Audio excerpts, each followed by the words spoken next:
Tezkor jiddiy xabar. 10-aprelda ob-havo ma'lumoti. Assalomu alaykum, hurmatli tomoshabin, kanalimizga xush kelibsiz.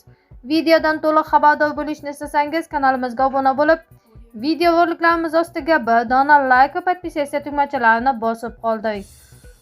Unga ko'ra, Toshkent shahrida havo biroz bulutli bo'ladi, yog'ingarchilik kutilmaydi. Harorat kechasi 10-12 gradus iliq, kunduzi 25-27 gradus iliq bo'ladi. Qoraqalpog'iston Respublikasi Xorazm viloyatida havo biroz bulutli bo'ladi, yog'ingarchilik kutilmaydi.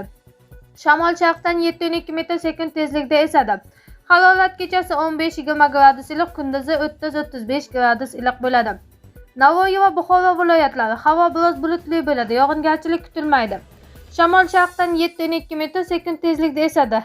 Ba'zi joylarda 13-18 metr sekundgacha kuchayishi mumkin. Harorat kechasi 10-15 gradus iliq, kunduzi 27-32 gradus iliq bo'ladi. Toshkent, Sirdaryo, Jizzax, Samarqand viloyatlari havo biroz bulutli bo'ladi, yog'ingarchilik kutilmaydi. Harorat kechasi 10-15 gradus iliq, kunduzi 23-28 gradus iliq bo'ladi. Qashqadaryo va Surxondaryo viloyatlari havo biroz bulutli bo'ladi, yog'ingarchilik kutilmaydi. Harorat kechasi 14-19 gradus iliq, kunduzi 27-32 gradus iliq bo'ladi.